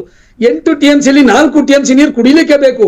ಈಗ ಉದಾಹರಣೆಗೆ ಇನ್ನೊಂದು ಹೇಳ್ತೀನಿ, ನಾನು ಮೂಲತಃ ರಾಮನಗರದಲ್ಲಿ ಸನ್ಮಾನ್ಯ DK ಶಿವಕುಮಾರ್ ಅವರು ಯಾವ ರೀತಿ ಈ ನದಿ ನೀರು ವಿಚಾರದಲ್ಲಿ ಈ ತಾಪತ್ರಗಳು ತೊಂದರೆಗಳು ನಾನು ಕುರ್ಚಿಗೆ ಬರಬಾರ್ದು ಅನ್ನೋ ಉದ್ದೇಶಕ್ಕೆ ಅರ್ಕಾವತಿ ನದಿ ನೀರಿನಲ್ಲಿ ಅಂದ್ರೆ ಮಂಚನಬೆಲೆ ಡ್ಯಾಮ್ ನಿಂದ ನೀರನ್ನ ಸುಮಾರು ತಿಂಗಳುಗಟ್ಟಲೆ ಹರಿಲಿಕ್ಕೆ ಬಿಟ್ರು. ಹೇಳಿ ಸರ್. ತಮಿಳುನಾಡು ಈಗ ಸನ್ಮಾನ್ಯ ತಮಿಳುನಾಡು ಮುಖ್ಯಮಂತ್ರಿಗಳನ್ನ ಕರ್ಕೊಂಡು ಬಂದು ಇಲ್ಲಿ ರಾಜಿ ಸೂತ್ರ ಮಾಡ್ತೀನಿ ಅಂತೇಳಿ ಜನಗಳ ರೈತರ ಕಣ್ಣೊರೆಸೋ ಕೆಲಸ ಮಾಡ್ತಾ ಇದ್ದಾರೆ. ಇವತ್ತು ಕೇಂದ್ರದಲ್ಲಿ ಕಾಂಗ್ರೆಸ್ ಜೊತೆನೆ ಕೈ ಜೋಡಿಸಿರೋದು ಸನ್ಮಾನ್ಯ ತಮಿಳುನಾಡು ಮುಖ್ಯಮಂತ್ರಿ ಸರ್ಕಾರ. ಅವ್ರು ಇಲ್ಲಿ ಕರ್ಕೊಂಬಂದು ಮಾಡುವಂತದ್ದು ಜನಗಳ ಮೆಚ್ಚುವಂತ ಕೆಲಸ ಬೇಡಿ, ಪ್ರಾಮಾಣಿಕ ಆತ್ಮಸಾಕ್ಷಿಯಾಗಿ ಕೆಲಸ ಮಾಡಿ ಈ ರೈತರಿಗೆ ಕುಣಿಕೆ ಕೊಡಬೇಡಿ. ಈಗಾಗಲೇ ಕಾಂಗ್ರೆಸ್ ಸರ್ಕಾರ ಬಂದ ನಂತರ ರೈತರಿಗೆ ಕೊಡ್ತಾ ಇದ್ದಂತ ಯಡಿಯೂರಪ್ಪನವರು ಮುಖ್ಯಮಂತ್ರಿಗಳಾಗಿದ್ದಾಗ ಸನ್ಮಾನ್ ಕಿಸಾನ್ ಯೋಜನೆಯಲ್ಲಿ ಕೇಂದ್ರದ 6,000 ಜೊತೆಗೆ 4,000 ರೂಪಾಯಿನ ಸನ್ಮಾನ್ಯ ಮುಖ್ಯಮಂತ್ರಿ ಯಡಿಯೂರಪ್ಪನವರು ಬಂದೇಟಿಗೆ ಘೋಷಣೆ ಮಾಡಿದ್ರು. ಆ ಘೋಷಣೆ ಎಲ್ಲ ಇರ್ಲಿ ಸರ್, ಈಗ ಕಾವೇರಿ ಇಶ್ಯೂಗೆ ಸಂಬಂಧಪಟ್ಟಂತೆ ಬಿಜೆಪಿ ಏನ್ ಕ್ರಮ ತಗೊಂಡಿದೆ ಸೆಂಟ್ರಲ್ ಅಲ್ಲಿ? ಈಗ ಒಕ್ಕೂಟ ವ್ಯವಸ್ಥೆಯ ನೇತೃತ್ವನ ವಹಿಸ್ಕೊಂಡಿರ್ತಕ್ಕಂಥದ್ದು ಕೇಂದ್ರ ಸರ್ಕಾರ ಅಲ್ವಾ ಸರ್? ಅಟ್ಲೀಸ್ಟ್ ಪ್ರಧಾನಿ ನರೇಂದ್ರ ಮೋದಿ ಅವರು ದೇಶದಲ್ಲಿ ಇರ್ತಕ್ಕಂಥ ಎಂತ ಸಮಸ್ಯೆನ ಬಗೆಹರಿಸ್ತೀನಿ ಅಂತ ಹೇಳ್ತಾರೆ. ಅಟ್ಲೀಸ್ಟ್ ಇದಕ್ಕೆ ಯಾಕೆ ಶಾಶ್ವತ ಪರಿಹಾರ ಹುಡ್ಕೋದಿಕ್ ಸಾಧ್ಯ ಆಗ್ತಾ ಇಲ್ಲ? ಗೊತ್ತಿಲ್ಲ. ಓಕೆ, CWRC ಮುಂದೆ ವಾದ ಮಂಡಿಸ್ತಿರೋ, ಕೋರ್ಟ್ ಹಾಕ್ತಿರೋ ಗೊತ್ತಿಲ್ಲ. ರಾಜ್ಯದ ರೈತರ ಹಿತ ಕಾಯ್ಬೇಕು ಅಂತ ಹೇಳಲಿಕ್ಕೆ ನಾನು ಬಯಸ್ತೇನೆ. ಸರಿ, ಮಾತಾಡ್ತೀನಿ. ವಿಜಯ್ ಸರ್, ನನ್ನ ಧ್ವನಿ ಕೇಳಿಸ್ತಾ ಇದ್ರೆ ಏನ್ ಹೇಳ್ತೀರಿ? ಯಾಕಂದ್ರೆ ಲಾಸ್ಟ್ ಇಯರ್ ಈ ಸಮಸ್ಯೆ ಇರಲಿಲ್ಲ, ಹೆಚ್ಚುವರಿಯಾಗಿ ನೀರು ಹರಿದು ಹೋಯ್ತು ತಮಿಳ್ನಾಡಿಗೆ. ಆದ್ರೆ ಈ ಸಲ ಸಿಚುವೇಶನ್ ಕಂಪ್ಲೀಟ್ ಆಗಿ ಚೇಂಜ್ ಆಗಿದೆ. ಏನ್ ಹೇಳ್ಬೋದು ತಾವು? ಸರ್, ನಾನು ಇದ್ರಲ್ಲಿ ಒಂದೇ ಹೇಳಕ್ ಇಷ್ಟಪಡ್ತೀನಿ. ಏನಾಗಿದೆ ಅಂದ್ರೆ, ಈಗ ನಾವು ವರ್ಷ ಈ ತರ ನೀರ್ ಪ್ರಾಬ್ಲಮ್ ಆಗಿದ ತಕ್ಷಣ ಅದನ್ನ ಮತ್ತೆ ಅವರು ಟ್ರಿಬ್ಯುನಲ್ ಅವರು ಏನೋ ಅಡ್ವೈಟ್ ಇದನ್ನ ಕೊಡೋದು, ತೀರ್ಪು ಕೊಡೋದು, ಅವಾಗ ಮತ್ತೆ ನಾವು ಇದನ್ನ ಫೈಟ್ ಮಾಡೋದು. ಯಾಕೆ ಇದಕ್ಕೊಂದು ಸರ್ ಇರಿ ಸರ್, ಬರ್ತೀನಿ. ಹಲೋ, ಮಾತಾಡಿ ಸರ್, ವಿಜಯ್ ಸರ್ ಮಾತಾಡಿ. ಹಾ, ಸೊ ನಮ್ದು ಟೋಟಲ್ ಎಷ್ಟು ಕ್ಯಾಚ್ಮೆಂಟ್ ಏರಿಯಾ ಇದೆ, ಇಷ್ಟು ಕ್ಯಾಚ್ಮೆಂಟ್ ಏರಿಯಾದಲ್ಲಿ ಎಷ್ಟೆಷ್ಟು ಮಳೆ ಆಗ್ತಾ ಇದೆ, ಆ ಮಳೆ ಆದ್ರೆ ಒಳಹರಿವು ಎಷ್ಟಿದೆ, ಆ ಒಳಹರಿವು ಪ್ರಕಾರ ಎಷ್ಟು ನಾವು ಅವ್ರಿಗೆ ಕೊಡ್ಬೋದು, ಎಷ್ಟು ನಾವು ಇಟ್ಕೋಬಹುದು. ಇದನ್ನ ಒಂದು ಪರ್ಮನೆಂಟ್ ಸೊಲ್ಯೂಷನ್ ಇರ್ಬೇಕು. ಈಗ ನಮಗೆ ನೀರಿಲ್ಲ. At the end of the day ಕುಡಿಯೋದಿಕ್ಕೆ ನೀರಿಲ್ಲ. ಇವತ್ತಿನ ಪರಿಸ್ಥಿತಿಯಲ್ಲಿ ಒಳಹರಿವು ಲಾಸ್ಟ್ 30 ವರ್ಷದಕ್ಕೆ ನಾವು ಕಂಪೇರ್ ಮಾಡಿದ್ರೆ 65.7% ಒಳಹರಿವು ಕಡಿಮೆ ಆಗಿದೆ. ಇದನ್ನೇ ಅವ್ರು ಈಗ ತಮಿಳ್ನಾಡವರು ವಾದ ಮಂಡಿಸಿದಾಗ ಏನ್ ಮಾಡಿದ್ರು, ಅವ್ರೇನಂದ್ರು, ಇಲ್ಲ ಹಂಗಿಲ್ಲ, ಬರೀ 37% ಮಾತ್ರ ಕಡಿಮೆ ಆಗಿದೆ ಅಂತ. ಇದಕ್ಕೊಂದು ಮಾಪದಂಡನೆ, ಇದಕ್ಕೊಂದು ಕ್ಯಾಚ್ಮೆಂಟ್ ಏರಿಯಾ ಪ್ರಕಾರ ತಾನೇ ಮಳೆ ಹರಿವು ನೀರು ಒಳಗ್ ಬರ್ಬೇಕಂದ್ರೆ ಎಷ್ಟು ಕ್ಯಾಚ್ಮೆಂಟ್ ಏರಿಯಾ ಇದೆ, ಎಷ್ಟು ಮಳೆ ಆಗಿದೆ, ಆ ಕ್ಯಾಲ್ಕುಲೇಷನ್ ಪ್ರಕಾರ ಆಗ್ಬೇಕಿತ್ತು. ಸೊ ಇದನ್ನ ಒಂದು ಪರ್ಮನೆಂಟ್ ಆಗಿ ಇದಕ್ಕೆ ಒಂದು ಫಾರ್ಮುಲಾ ಇರ್ಬೇಕಿತ್ತು. ವರ್ಷ ಪ್ರಾಬ್ಲಮ್ ಆಗಿದ ತಕ್ಷಣ ಗಲಾಟೆ ಆಗೋದು, ಅದಕ್ಕೊಂದು ತೀರ್ಪು ಕೊಡೋದು, ಅದಕ್ಕೊಂದು ಪರ್ಮನೆಂಟ್ ಸೊಲ್ಯೂಷನ್ ಆಗ್ದಲೇ ಇರುವಂತ ಏನ್ ಸೊಲ್ಯೂಷನ್ ಅಲ್ಲ ಇದು. ಸೊ ಇಬ್ರು ಕೂತ್ಕೊಂಡ್ಬಿಟ್ಟು ಒಂದೇ ಸತಿ ಮುಂಚೆನೆ ಇದಾಗ್ಬಿಟ್ಟಿದ್ರೆ 100% ಇದು ಪ್ರಾಬ್ಲಮ್ ಸಾಲ್ವ್ ಆಗೋ ಅಂತ ಇದನ್ನ ಅದ್ರ ಕಡೆಗೆ ಒಂದು. ಸೆಕೆಂಡ್ ಏನಾಗಿದೆ, ನಾವು ಇವತ್ತು ಪ್ರಾಬ್ಲಮ್ ಕಡೆ ಗಮನ ಕೊಡ್ತಾ ಇದೀವಿ. ಆದ್ರೆ ನಾನು ಹೇಳ್ತಾ ಇರೋದು, ನಿಮ್ಗೆ ಒಂದು ದೊಡ್ಡ ಸಮಸ್ಯೆನೇ ಇದೆ, ಅದ್ರ ಬಗ್ಗೆ ಯಾರು ತಲೆನೇ ಕೆಡ್ಸ್ಕೊಳ್ತಾ ಇಲ್ಲ. ನಾವು ಬರೀ ಡಿಮ್ಯಾಂಡ್ ಸೈಡ್ ಬಗ್ಗೆ ಮಾತಾಡ್ತಾ ಇದೀವಿ. ಇವತ್ತು ಪ್ರಾಬ್ಲಮ್ ಆಗಿದೆ, ಡಿಮ್ಯಾಂಡ್ ಸೈಡ್ ಬಗ್ಗೆ ಮಾತಾಡ್ತಾ ಇದೀವಿ. ಸಪ್ಲೈ ಸೈಡ್ ಬಗ್ಗೆ ನಾವು ಏನ್ ಕ್ರಮ ತಗೊಂಡಿದೀವಿ ಇಲ್ಲಿವರೆಗೆ? ನಾವು ಅಲ್ಲಿ ಕಾವೇರಿ ಕ್ಯಾಚ್ಮೆಂಟ್ ಏರಿಯಾ, ಕಾವೇರಿ ಬೇಸಿನಲ್ಲಿ ನಶಿಸಿ ಹೋಗ್ತಾ ಇರೋ ಕಾಡ್ ಬಗ್ಗೆ ಯಾರು ಯೋಚನೆ ಮಾಡಿದೀವ? ಯಾರು ಈ ವಾಟರ್ ಜಲಮಂಡಳಿಗಳು ಅದ್ರ ಕಡೆ ಏನಾದ್ರು ಕಾಡ್ ಬೆಳೆಸೋದಿಕ್ಕೆ, ಅಲ್ಲಿ ನೀರ್ ಇಂಗೋದಿಕ್ಕೆ, ಸೊ ಸತತವಾಗಿ ಅದು ನೀರು ಒಳಹರಿವಿಕೆಗೆ ಕಂಟಿನ್ಯೂಸ್ ಆಗಿರೋದಕ್ಕೆ ಅದ್ರ ಕಡೆ ನಾವು ಗಮನ ಕೊಡ್ತಾ ಇದೀವಿ. ಬರೀ ನಾವು ಏನಾಗ್ತಾ ಇದೀವಿ, ನಮ್ಮ ಮೂಗಿನ ನೇರಕ್ಕೆ ಏನ್ ಬೇಕು ಇವತ್ತಿನ ಮಟ್ಟಕ್ಕೆ ಬೆಂಗಳೂರಲ್ಲಿ ಮರಗಳನ್ನೇ ಜೀವಂತವಾಗಿ ಬಿಡ್ತಾ ಇಲ್ಲ ಸರ್, ಬಿಡ್ತಾ ಇಲ್ಲ. ಇವರು ಆ ಕಾವೇರಿಯಲ್ಲಿ ಕ್ಯಾಚ್ಮೆಂಟ್ ಏರಿಯಾ ಅಲ್ಲಿ ನೀರಿದ್ರೆ ತಾನೇ ನಮಗೆ ಒಳಹರಿವು ಬರುತ್ತೆ. ಇವತ್ತು ನಾವು ಒಳಹರಿವು ಕಡಿಮೆ ಆಗಿದೆ ಅಂತೀವಿ, ಕರೆಕ್ಟ್. ಬಟ್ ಮಳೆ ಆಗಿದ್ದಾಗ ಅದು ಅಟ್ಲೀಸ್ಟ್ ಇಂಕಿದ್ರೆ ಸತತವಾಗಿ ಏನೋ ಕಾಲಕ್ರಮೇಣ ನೀರ್ ಬರ್ತಾ ಇತ್ತು. ಏನೋ ಅದನ್ನ ತಲೆ ಕೆಡ್ಸ್ಕೊಳ್ತಾ ಇಲ್ಲ. ಅಲ್ಲಿ ಮಳೆ ಆಗೋದಕ್ಕೆ ಆ ಮರಗಳನ್ನ ಕಡ್ದಾಕಿದೀವಿ, ಆ ಪ್ರಕೃತಿನ ವಿನಾಶ ಮಾಡಿದೀವಿ. ಅಲ್ಲಿ ಯಾಕೆ ಒಂದು ಬಫರ್ ಝೋನ್ ಮಾಡ್ಬಾರ್ದು? ಅದ್ರಲ್ಲೇ ನಾವು ಬದುಕಿರೋರು ನಮ್ಮ ರೈತರುಗಳು, ನಾವು ಕುಡಿಯೋದಿಕ್ಕೆ ನೀರುಗಳು ಇವತ್ತು ಏನೋ ಬ್ಯಾಂಗ್ಳೂರು, ಮಂಡ್ಯ, ಮೈಸೂರು ಇದ್ರ ಮೇಲೆನೆ ಡಿಪೆಂಡ್ ಆಗಿರ್ಬೇಕಾದ್ರೆ ಅದನ್ನ ಒಂದು ಸೈಂಟಿಫಿಕ್ ಅಪ್ರೋಚ್ ಬೇಡವಾ? ನಮ್ಮ ಜಲಮಂಡಳಿಯಿಂದ ಅದಕ್ಕೆ ಅಲ್ಲಿ ಗಿಡ ಹಾಕೋದಿಕ್ಕೆ ಎಷ್ಟು ದುಡ್ಡು ಖರ್ಚು ಮಾಡಿದ್ದಾರೆ. ತಮಿಳ್ನಾಡಿಗೆ ನಾವು ನೀರ್ ಬಿಡ್ತೀವಿ, ತಮಿಳ್ನಾಡು ಹತ್ರ ನಾವು ಕೇಳಿದೀವ, ನಾವು ಆ ಕ್ಯಾಚ್ಮೆಂಟ್ ಏರಿಯಾನ ಮೇಂಟೈನ್ ಮಾಡೋದಕ್ಕೆ ನಿಮ್ದೊಂದು ರಿಸರ್ವ್ ಫಂಡ್ ಬೇಕು ಅನ್ನೋದು ನಮ್ದು ವಾದ ಆಗಿರ್ಬಾರ್ದಾ? ನಾವು ಆ ವಾದ ಮಾಡಿದೀವಿ, ಯಾವತ್ತಾದ್ರು ಮಂಡಿಸಿ ಬೇಕಲ್ವಾ? ನಾವು ಕ್ಯಾಚ್ಮೆಂಟ್ ಏರಿಯಾನ ಮೇಂಟೈನ್ ಮಾಡ್ಬೇಕು, ಕ್ಯಾಚ್ಮೆಂಟ್ ಏರಿಯಾದಲ್ಲಿ ನೀರ್ ಹಿಂಗಂಗ್ ಮಾಡ್ಬೇಕು, ಓಡ್ತಾ ಇರೋ ನೀರನ್ನ ನಡೆಯೋ ಹಾಗೆ ಮಾಡ್ಬೇಕು, ನಡೀತಾ ಇರೋ ನೀರನ್ನ ನಿಲ್ಲೋ ಹಾಗೆ ಮಾಡ್ಬೇಕು, ನಿಂತಿರೋ ನೀರನ್ನ ಹಿಂಗಿಸ್ಬೇಕು. ಅವಾಗ ತಾನೇ ಮಳೆ ಹರಿವು ಕಂಟಿನ್ಯೂಸ್ ಇರುತ್ತೆ. ನಮಗ್ ಜಾಸ್ತಿ ಬಂದಾಗ ಜಾಸ್ತಿ ಬಿಡ್ತೀವಿ, ಅದು ಸಮುದ್ರಕ್ಕೆ ಹೋಗುತ್ತೆ. ನೆನ್ನೆ ಈಗ್ಲೇ ಯಾರೋ ಹೇಳ್ತಾ ಇದ್ರು, ಮಂಡ್ಯದವರು ತೋರಿಸಿದ್ದಾರೆ ವಿಡಿಯೋಗಳನ್ನ, ಎಷ್ಟು ನೀರು ಮಂಡ್ಯ ಶಾಸಕರು ಅದನ್ನ ತೋರಿಸಿದ್ದಾರೆ, ಎಷ್ಟು ನೀರು ಸಮುದ್ರಕ್ಕೆ ಹೋಗ್ತಾ ಇದೆ. ಅಂದ್ರೆ ನಾವು ಆ ನೀರನ್ನ ಹಿಡ್ದಿಡೋಕೆ ಈಗ ಏನ್ ಕ್ರಮ ಮಾಡಿದೀವಿ, ಆ ನೀರನ್ನ ನಾವು ಹಿಂಸಕ್ಕೆ ಏನ್ ಕ್ರಮ ಮಾಡಿದೀವಿ? ನಾವು ಗಿಡ ಮರಗಳನ್ನು ಕಡಿತಾ ಇದೀವಿ. ಆ ಬಫರ್ ಝೋನ್ ಅಂತ ಒಂದು ಡಿಕ್ಲೇರ್ ಮಾಡ್ಬಿಟ್ಟು ಸೆನ್ಸಿಟಿವ್ ಝೋನ್ ಅಂತ ಡಿಕ್ಲೇರ್ ಮಾಡ್ಬೇಕು, ಅಲ್ಲಿ ಒಂದ್ ಮರನು ಕಡಿಬಾರ್ದು ಅಂತ. ಸೊ ಸೈಂಟಿಫಿಕ್ ಅಪ್ರೋಚ್ ಬೇಕಾಗಿದೆ. ನಾವು ಬರೀ ನೀರ್ ಹಂಚಕ್ಕೆ ಇದ್ ಮಾಡೋದಿಕ್ಕೆ, ಎಟ್ the end of the day ನೀರ್ ಇದ್ರೆ ತಾನೇ ಬೇರೆಯವ್ರಿಗೆ ಕೊಡೋದು, ನೀರ್ ಒಳಗ್ ಬಂದ್ರೆ ತಾನೇ ಇದಾಗೋದು. ಸೊ ನಾವು ಆ ನಿಟ್ಟಿನಲ್ಲಿನೂ ತುಂಬಾ ಏನೋ ಅದು ಒತ್ತು ಕೊಟ್ಟು ಯೋಚನೆ ಮಾಡ್ಬೇಕಾಗತ್ತೆ. ಕಾಡುಗಳನ್ನ ಅಲ್ಲಿ ಮಾಡ್ಲೇಬೇಕಾಗತ್ತೆ. ಕ್ಯಾಚ್ಮೆಂಟ್ ಏರಿಯಾಗಳನ್ನ ನಾವು ಕಾಪಾಡೋ ನಿಟ್ಟಿನಲ್ಲಿ ತುಂಬಾ ಕೆಲಸ ಮಾಡ್ಬೇಕಾಗತ್ತೆ. ನೀರು ಹಿಂಸೋದಿಕ್ಕೆ, ನೀರ್ ಇದ್ ಮಾಡೋದಿಕ್ಕೆ ಏನೇನ್ ಮಾಡ್ಬೇಕು ಅದು ಭಾರಿ ಇಂಪಾರ್ಟೆಂಟ್ ಇದೆ. ಇವತ್ತಿನ ಸಮಸ್ಯೆ ಇದು ತುಂಬಾ ಏನೋ ಜ್ವಲಂತ ಸಮಸ್ಯೆ ಆಗಿದೆ, ಜನರಿಗೆ ಅವ್ರಿಗೂ ಕುಡಿಯಕ್ ನೀರ್ ಜ್ವಲಂತ ಸಮಸ್ಯೆ ಶಾಶ್ವತ ಸಮಸ್ಯೆ ಆಗದೇ ಇರ್ಲಿ ಅನ್ನುವಂಥದ್ದು ಅಷ್ಟೇ ಸರ್. ಅದಕ್ಕೆ ನಾವು ಪರಿಹಾರ ಹುಡ್ಕೊಳ್ಬೇಕಾಗಿದೆ ಸಮಸ್ಯೆ ಆಗ್ಬೇಕಾದ್ರೆ ಸೈಂಟಿಫಿಕ್ ಅಪ್ರೋಚ್ ಬೇಕಾಗುತ್ತೆ. ನೀವು ಕ್ಯಾಚ್ಮೆಂಟ್ ಏರಿಯಾನ ಮ್ಯಾಪ್ ಮಾಡ್ಕೊಂಡ್ಬಿಟ್ಟು ಕ್ಯಾಚ್ಮೆಂಟ್ ಏರಿಯಾದಲ್ಲಿ ಆಗೋ ಮಳೆ ಆ ಏರಿಯಾನ ಕ್ಯಾಲ್ಕುಲೇಟ್ ಮಾಡ್ಕೊಂಡಾಗ್ಲೇ ಈಗ ನಾವು 65% ಹೇಳ್ತಾ ಇದೀವಿ, ಅವ್ರು 37% ಹೇಳ್ತಾ ಇದ್ದಾರೆ. 50% ಡಿಫರೆನ್ಸ್ ಇದೆ. ಈಗಿನ ಸೈಂಟಿಫಿಕ್ ಟೈಮ್ ಅಲ್ಲಿ ಈ ತರ ಮಿಸ್ ಮ್ಯಾಚ್ ಫಿಗರ್ಸ್ ಬರಬಾರ್ದಲ್ಲ. It is a common thing. ಎಷ್ಟು ಕ್ಯಾಚ್ಮೆಂಟ್ ಇದೆ, ಎಷ್ಟು ನೀರಿನ ಮಳೆ ಬಿದ್ದಿದೆ, ಎಷ್ಟು ಒಳ ಅರಿವು ಬರ್ತಾ ಇದೆ, 50% ಡಿಫರೆನ್ಸ್ ಆಗ್ಬಾರ್ದಿತ್ತು. ಇದು ಅವ್ರು 37% ಅಂದ್ರು. ಅನ್ಫಾರ್ಚುನೇಟ್ ದಟ್ ಅವರು ತೀರ್ಮಾನದ ಕೋರ್ಟ್ ಅವರು ತೀರ್ಮಾನ ತಗೊಂಡ್ರು. ಬಟ್ ನಾವು 65% ಒಳ ಹರಿವು ಕಡಿಮೆ ಆಗಿದೆ ಅಂತ ಇದೀವಿ.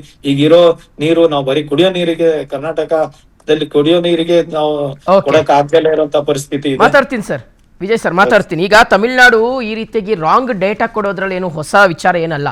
ಯಾಕೆಂದ್ರೆ ಈ ಮೇಕೆದಾಟು ವಿಚಾರಕ್ಕೆ ಸಂಬಂಧಪಟ್ಟಂತೆ ಆಲ್ರೆಡಿ ಡ್ಯಾಮ್ ಕಾಮಗಾರಿ ಶುರುವಾಗೋಗ್ಬಿಟ್ಟಿದೆ ಅಂತ ಅಲ್ಲಿನ ಸುದ್ದಿ ಮಾಧ್ಯಮಗಳಲ್ಲಿ ಸುದ್ದಿಯನ್ನ ಬಿತ್ತರಿಸಿದ್ರು. ಸೊ ಆ ರೀತಿಗೆ ರಾಂಗ್ ಇನ್ಫಾರ್ಮೇಶನ್ ಹೋಗಿದೆ.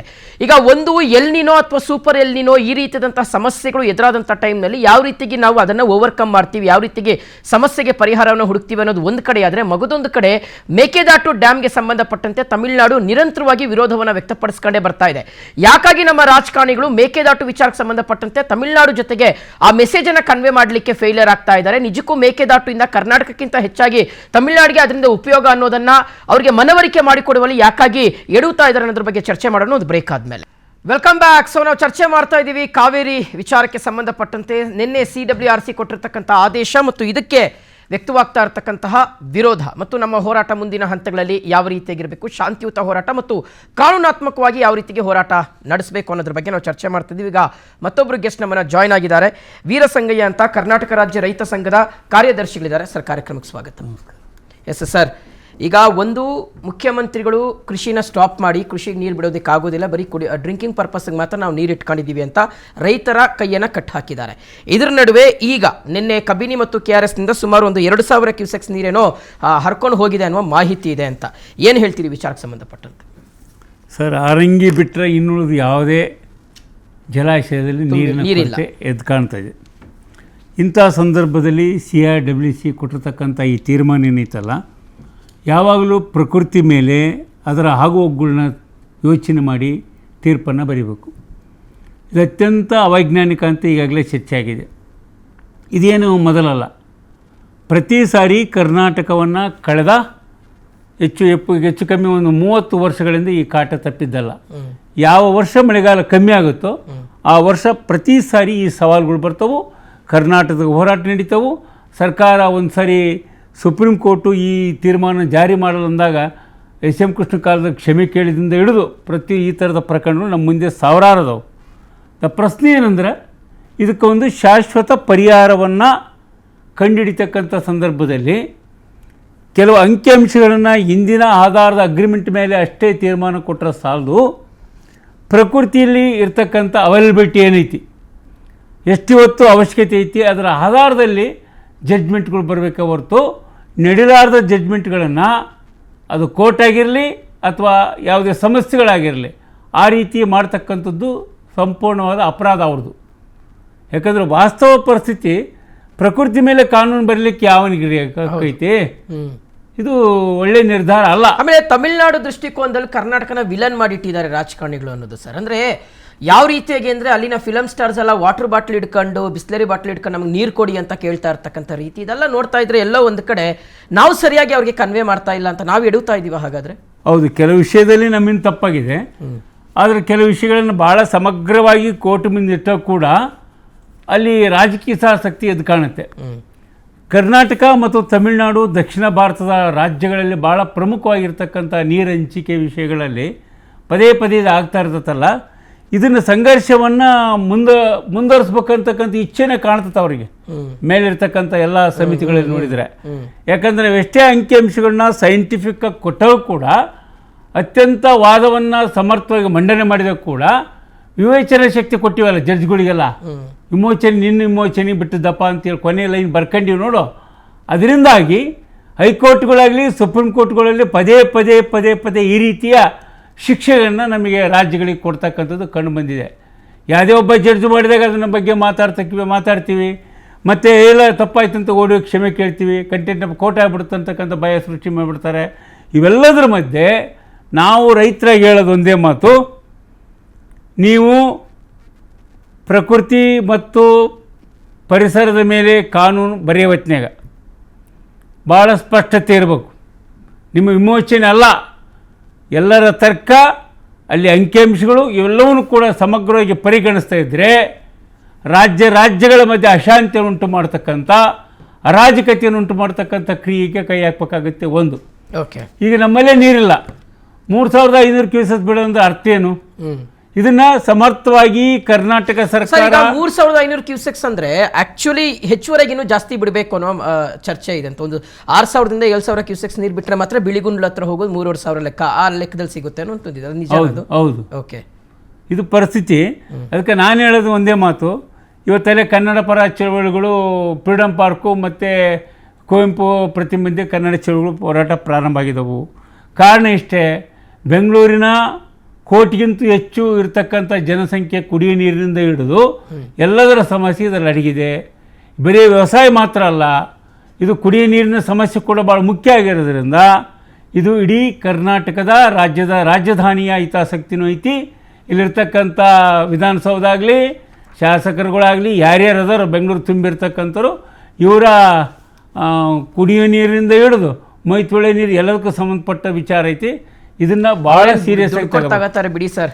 ಸಾಮಾನ್ಯ ಜನರೇ ಇವತ್ತು ಬಿಸ್ಲರಿ ಬೇಕಾದ್ರೆ ಬಿಸ್ಲರಿನೇ ಎರ್ಕೊಂಡ್ಬಿಡ್ತಾರೆ ಬಿಡ್ರಿ. ಇರ್ಷದ್ ಸರ್, ಈಗ ಮೇಕೆದಾಟು ಇಶ್ಯೂಗೆ ಸಂಬಂಧಪಟ್ಟಂತೆ 67 TMC ಸಾಮರ್ಥ್ಯದ ಡ್ಯಾಮನ್ನು ಕಟ್ಟಬೇಕು ಅನ್ನೋ ಲೆಕ್ಕಾಚಾರ. ಆದರೆ ಎಲ್ಲ ಒಂದು ಕಡೆ ತಮಿಳ್ನಾಡು ಇದರಿಂದ ಬಾಧಿತವಾಗುತ್ತೆ ಅನ್ನೋಂಥ ಒಂದು ವಿಚಾರವನ್ನು ಇಟ್ಕೊಂಡು ಅಲ್ಲಿ ಅವ್ರು ರಾಜಕಾರಣ ಮಾಡ್ತಾ ಇದ್ದಾರೆ. ಆದರೆ ಅಲ್ಲಿನ ಸರ್ಕಾರದ ಭಾಗವಾಗಿರ್ತಕ್ಕಂತಹ ತಮಿಳ್ನಾಡಿನ ಶಾಸಕರುಗಳಿಗೆ ನಮ್ಮ ರಾಜ್ಯದ ಕಾಂಗ್ರೆಸ್ ಶಾಸಕರು ಅಥವಾ ನಾಯಕರು ಅವ್ರಿಗೆ ತಿಳಿ ಹೇಳ್ತಾ ಇಲ್ಲ, ಅದರಲ್ಲಿ ವಿಫಲರಾಗ್ತಾ ಇದ್ದಾರೆ ಅನ್ನೋ ಆರೋಪ ಇದೆ ಕಾಂಗ್ರೆಸ್ ಮೇಲೆ, BJP ಮಾಡ್ತಾ ಇರ್ತಕ್ಕಂಥ ಆರೋಪ. ಅಲ್ಲ, BJPದವ್ರು ಬಿಡಿ, ಅವರು ವಿರೋಧ ಮಾಡೋ ನೆಪ ಮಾತ್ರಕ್ಕೆ ವಿರೋಧನೇ ಮಾಡ್ತಾರೆ. ಯಾವ ಸಮಯದಲ್ಲಿ ಏನು ಮಾತಾಡಬೇಕಂತ ಅವ್ರಿಗೆ ಗೊತ್ತಿಲ್ಲ. ಯಾಕೆಂದರೆ 17 MPಗಳನ್ನು ಇಟ್ಕೊಂಡು ಅವರು ಒಂದು ಯೋಜನೆಗೆ ಒಂದು ಅನುದಾನ ತರುವಂಥ ಕೆಲಸನೂ ಮಾಡಲಿಲ್ಲ.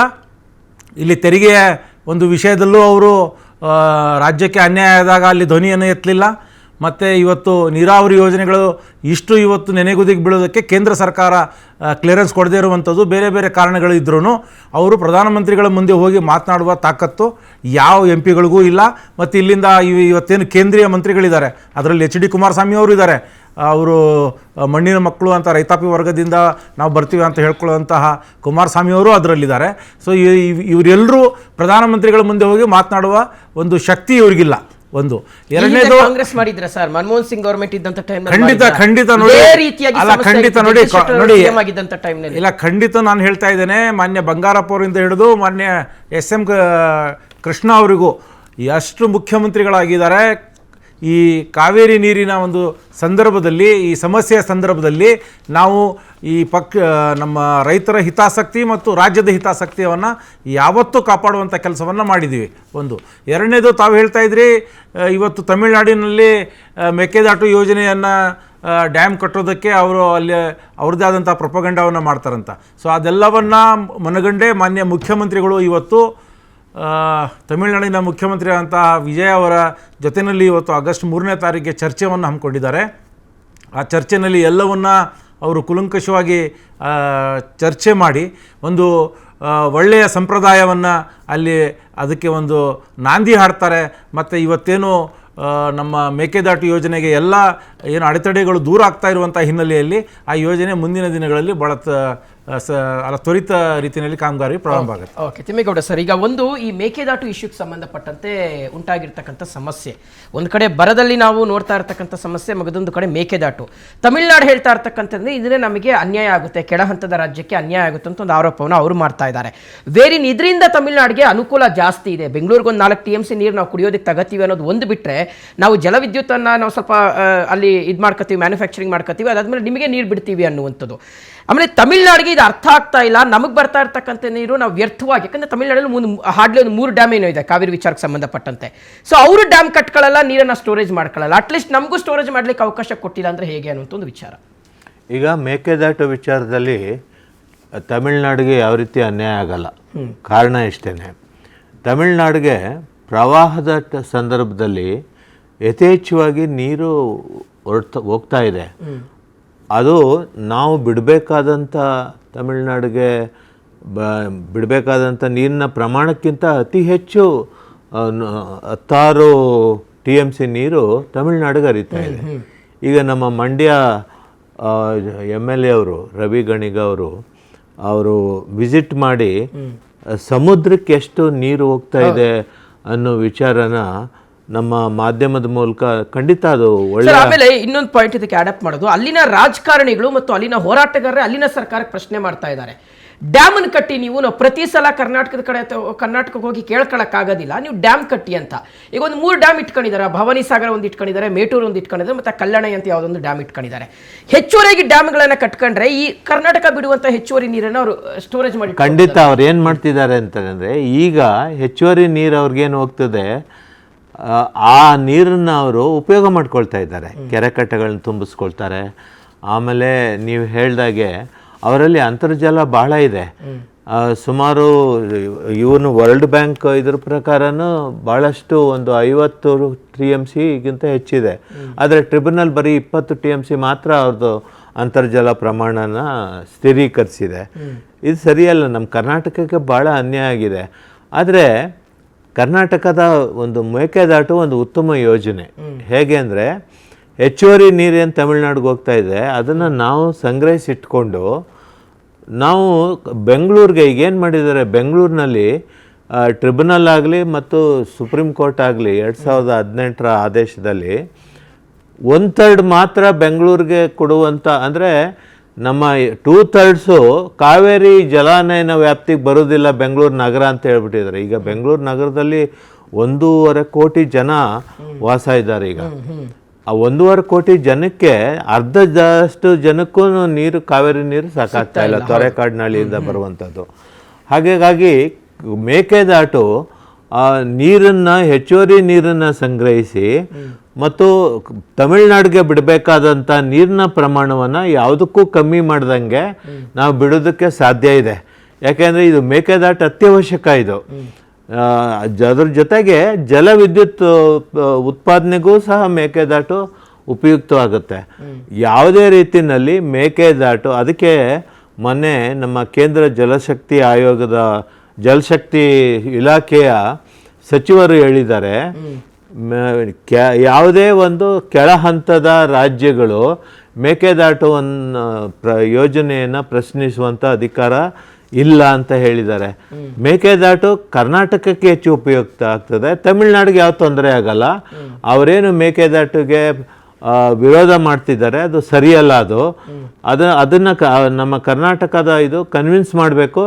ಜೊತೆಗೆ ನಾವು ಮಾಡಬೇಕಾದ ತುರ್ತಾಗಿ ಮೇಕೆದಾಟು ವಿಚಾರದಲ್ಲಿ DPR, ರಿವೈಸ್ಡ್ DPRನ ನಾವು ಕೇಂದ್ರ ಸರ್ಕಾರಕ್ಕೆ ಒಪ್ಪಿಸಿ, ನಾವು ಕೆಲವು ಅಥಾರಿಟೀಸ್ ಇದೆ, ಆ ಅಥಾರಿಟೀಸಿಂದ ನಾವು ಅನುಮತಿ ತಗೊಂಡು ಬೇಗ ಯೋಜನೆ ಪ್ರಾರಂಭ ಮಾಡಲಿಕ್ಕೆ ಯಾವುದೇ ಅಡ್ಡಿ ಆತಂಕಗಳಿಲ್ಲ ಕಾನೂನು ಪ್ರಕಾರ ಅಂತ ನನ್ನ ಅಭಿಪ್ರಾಯ. ಓಕೆ, ರುದ್ರದೇವ ಸರ್, ನನ್ನ ಧ್ವನಿ ಕೇಳಿಸ್ತಾ ಇದ್ರೆ ಈಗ ಒಂದು ಬಿಡದಿ ಟೌನ್ಶಿಪ್ಗೆ ಸಂಬಂಧಪಟ್ಟಂತೆ DK ಶಿವಕುಮಾರ್ ಅವರು ಹೇಳ್ಕೊಳ್ತಾರೆ, ಪ್ರಧಾನಿ ನರೇಂದ್ರ ಮೋದಿ ಅವರು ಬೆಂತಟ್ಟಿ ಕಳಿಸಿದ್ದಾರೆ ನನ್ನನ್ನು, ಅಲ್ಲಿ ಯೋಜನೆ ಶುರು ಮಾಡಿ ಅಂತ ಹೇಳ್ಕೊಳ್ತಾರೆ. ಮಗದೊಂದು ಕಡೆ ಈಗ ಈ ಕಾವೇರಿ ಇಶ್ಯೂಗೆ ಸಂಬಂಧಪಟ್ಟಂತೆ, ಮೇಕೆದಾಟುಗೆ ಸಂಬಂಧಪಟ್ಟಂತೆ ವಿಜಯ್ ಅವರು ಪತ್ರ ಬರೆದಿದ್ದಾರೆ ಪ್ರಧಾನಮಂತ್ರಿಗಳಿಗೆ ಏನು ಗೊತ್ತಿಲ್ಲ ಮತ್ತು ಈ ಸಮಸ್ಯೆಯ ಸೀರಿಯಸ್ನೆಸ್ ಅರಿವಿಲ್ಲ ಅಂತ ನಾವು ಹೇಳಲಿಕ್ಕೆ ಬರೋದಿಲ್ಲ. ಈಗ ಪ್ರಧಾನಮಂತ್ರಿಗಳು ಮಧ್ಯಸ್ಥಿಕೆ ವಹಿಸ್ಬೋದಲ್ವಾ ಸರ್? ಆಮೇಲೆ ನಮ್ಮ ಸಂಸದರು ಏನು ಮಾಡ್ತಾ ಇದ್ದಾರೆ ಕೇಂದ್ರದಲ್ಲಿ ಅಂತ, ನಿರ್ಮಲಾ ಸೀತಾರಾಮನ್ ಅವರು ಇದ್ದಾರೆ, ಕರ್ನಾಟಕದಿಂದ ಆಯ್ಕೆಯಾಗಿ ಹೋಗಿರ್ತಕ್ಕಂಥವ್ರು, ಅವರು ತಮಿಳುನಾಡು ವಿಚಾರಕ್ಕೆ ಹಿತಾಸಕ್ತಿನ ತೋರಿಸ್ತಾರೆ, ಅಲ್ಲೋಗಿ ತುಂಬಾ ಚೆನ್ನಾಗಿ ಮಾತಾಡಿ ಬರ್ತಾರೆ. ವೇರಿನ್ ಕಾವೇರಿ ಇಶ್ಯೂ ಬಗ್ಗೆ ಅವರು ಮಾತಾಡೋದಿಲ್ಲ ಅನ್ನುವಂಥ ಒಂದು ಆರೋಪ ಇದೆ ಅಂತ ಏನು ಹೇಳ್ತೀರಿ? ಒಂದ್ ಸೆಕೆಂಡ್ ಸರ್, ಮೇಕೆದಾಟು ಯೋಜನೆಗೆ ಸಂಬಂಧಪಟ್ಟಂತೆ ನ್ಯಾಯಾಧಿಕರಣದಿಂದ ಆಗಲಿ, ಪ್ರಧಾನಮಂತ್ರಿಗಳಿಂದ ಆಗಲಿ, ಕೇಂದ್ರ ಸರ್ಕಾರದಿಂದ ಆಗಲಿ, ನಿರ್ಮಲಾ ಸೀತಾರಾಮನ್ ಅವರಿಂದ ಆಗಲಿ ಏನಾದ್ರೂ ಅಬ್ಜೆಕ್ಷನ್ ಇದೆಯಾ? ತೊಂದರೆ ಕೊಡಬೇಕು ಅನ್ನೋ ಉದ್ದೇಶ ಇದೆಯಾ? ಮೌನಕ್ಕೆ ಶರಣಾಗಿರೋದೇ ಸಮಸ್ಯೆ ಸರ್. ಒಂದ್ ಸೆಕೆಂಡ್ ಸರ್, ನಾನು ಮಾತು ಮುಗಿಸ್ಬಿಡ್ತೀನಿ. ಆಯ್ತು, ಹೇಳಿ ಸರ್. ನೋಡಿ, ಯಾವುದು ಕೂಡ ರೆಡ್ ಸಿಗ್ನಲ್ ಇಲ್ಲ, ಎಲ್ಲಾ ಗ್ರೀನ್ ಸಿಗ್ನಲ್ ಇದೆ. ಈ ಕೆಲಸನ ಕೈಗೆತ್ಕೊಂಡು ಕೂಡಲೇ ಜಾರಿ ಮಾಡಬೇಕಾಗಿದ್ದ ಕೆಲಸ, ಕೈಗೆತ್ಕೊಳ್ಬೇಕಾಗಿದ್ದ ಕೆಲಸ ಯಾವುದು? ರಾಜ್ಯ ಸರ್ಕಾರದ್ದು. ರಾಜ್ಯ ಸರ್ಕಾರ ವಿಳಂಬ ಯಾಕೆ ಮಾಡ್ತಾ ಇದೆ? ಕಣ್ಣೋರ್ಸ ಕೆಲಸ ಮಾಡ್ತಾ ಇದೆ. ಈಗ ನಾನು ಅವಾಗ ಹೇಳಿದೆ ನಿಮ್ಗೆ, ಮಂಚನ ಬೆಲೆಯಿಂದ ನೀರ್ ಬಿಟ್ಟಿದ್ದಾರೆ, ಅವ್ರನ್ನ ಕುರ್ಚಿ ಉಳಿಸ್ಕೊಳ್ಳಿಕ್ಕೋಸ್ಕರ. ನಾನು ಆ ವಿಡಿಯೋಗಳನ್ನ ಮಾಡಿ ಹರಿಬಿಟ್ಟಿದ್ದೀನಿ. ಇಲ್ಲಿ ಹೇಳ್ತಾರೆ ಅವ್ರನ್ನ ಕರೆಸ್ಬಿಟ್ಟು ರಾಜಿ ಮಾಡಿಬಿಟ್ಟು ಅವ್ರು ಇರ್ತಕ್ಕಂಥ ವಾಸ್ತವತೆ ತಿಳಿಸ್ಕೊಟ್ಬಿಡ್ತೀವಿ ಅಂತೇಳಿ. ಈಗಾಗಲೇ ನೀರು ಬಿಟ್ಟಿದ್ದಾರೆ. ರೈತರ ಹಿತಕ್ಕಿಂತ ಇವ್ರ ಕುರ್ಚಿ ಹಿತ ಮುಖ್ಯ ಆಗಿದೆ ಈ ರಾಜ್ಯ ಸರ್ಕಾರಕ್ಕೆ.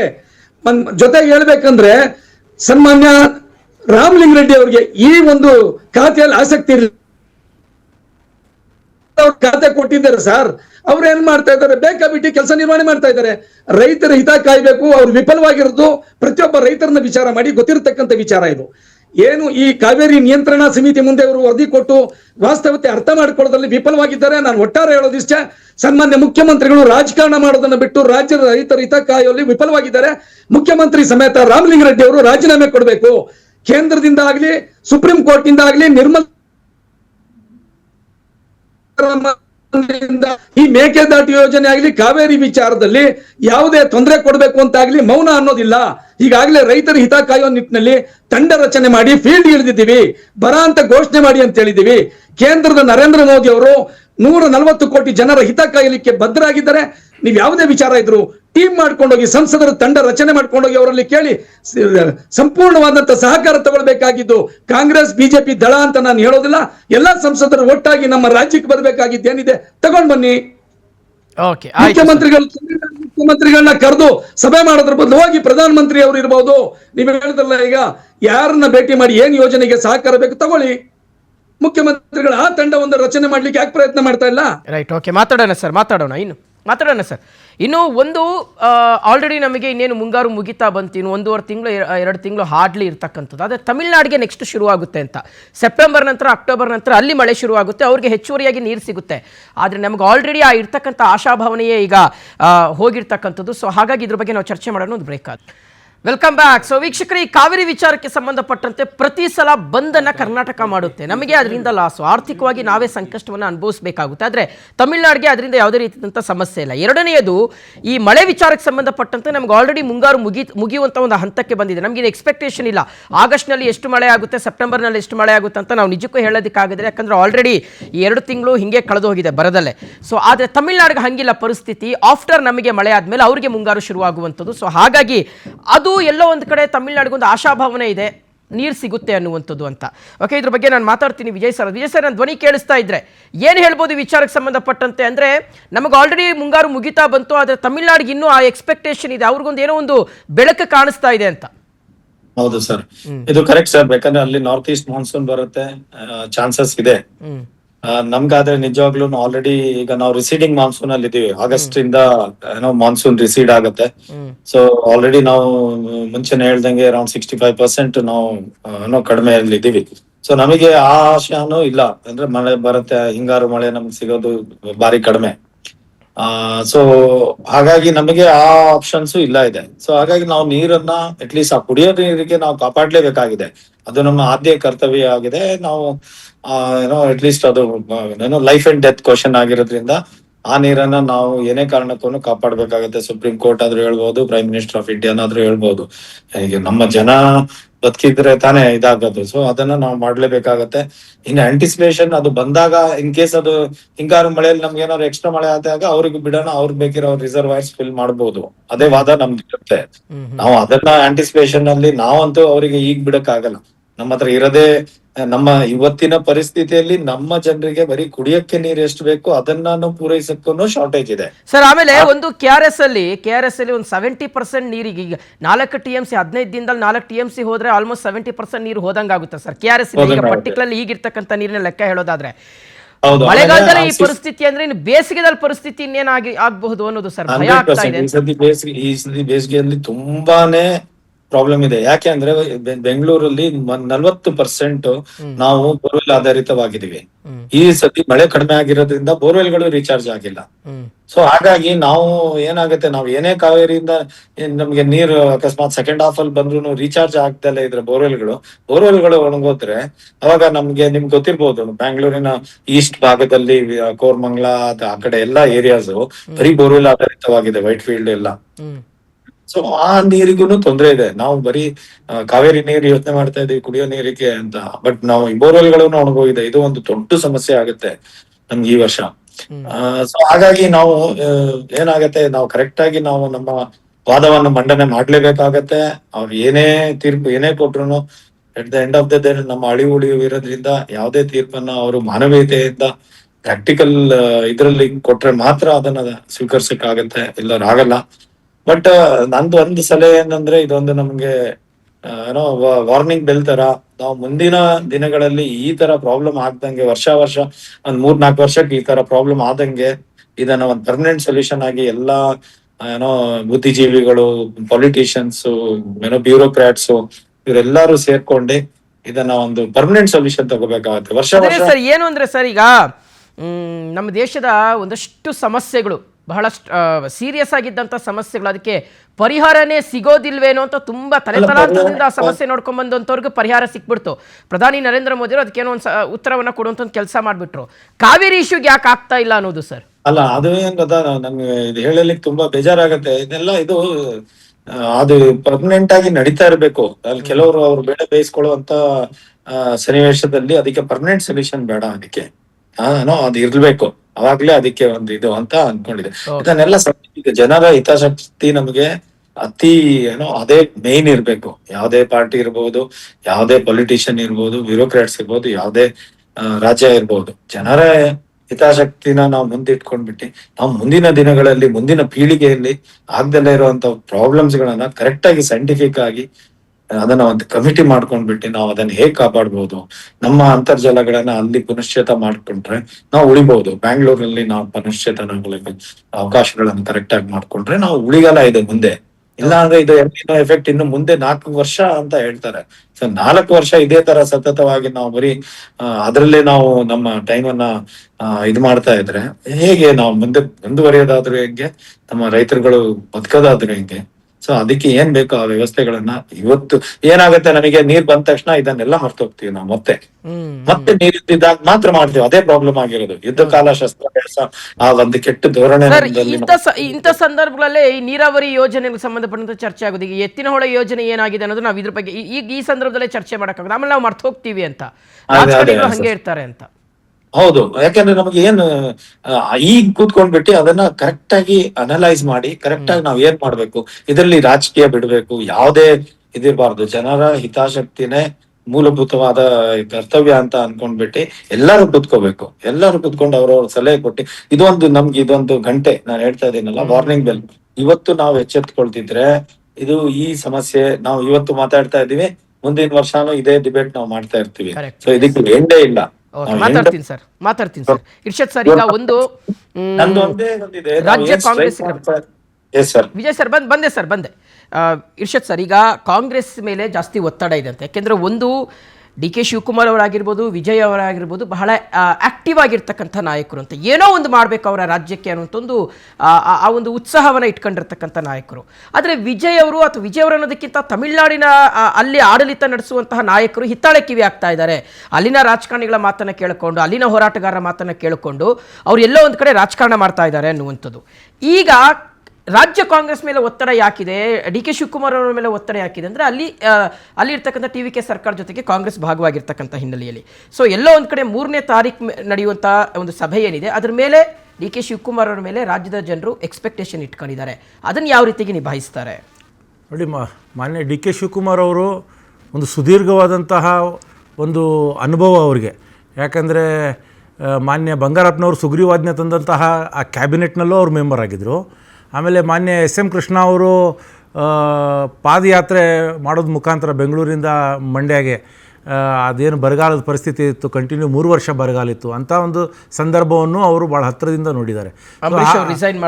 ಸೊ ಹಾಗಾಗಿ ಅವೆಲ್ಲವನ್ನು, ಆ ಎಲ್ಲ ಮಜಲುಗಳು ಮತ್ತು ಎಲ್ಲ ಆಯಾಮಗಳನ್ನು ಅವರು ನೋಡಿರೋದ್ರಿಂದ ಅವರು ಭಾಳ ಯಶಸ್ವಿಯಾಗಿ ಮತ್ತು ರಾಜ್ಯದ ಹಿತಾಸಕ್ತಿಯನ್ನು ಮತ್ತು ರೈತರ ಹಿತಾಸಕ್ತಿ ಮತ್ತು ಒಟ್ಟಾರೆ ರಾಜ್ಯದ ನೆಲ ಜಲ ಭಾಷೆಯನ್ನು ಅವರು ಸಂಭಾಳಿಸೋದ್ರಲ್ಲಿ ಭಾಳ ಒಂದು ಒಳ್ಳೆಯ ರೀತಿಯ ಕೆಲಸವನ್ನು ಅವರು ಮಾಡುವ ಎಲ್ಲ ಒಂದು ಶಕ್ತಿ ಅವ್ರಿಗಿದೆ.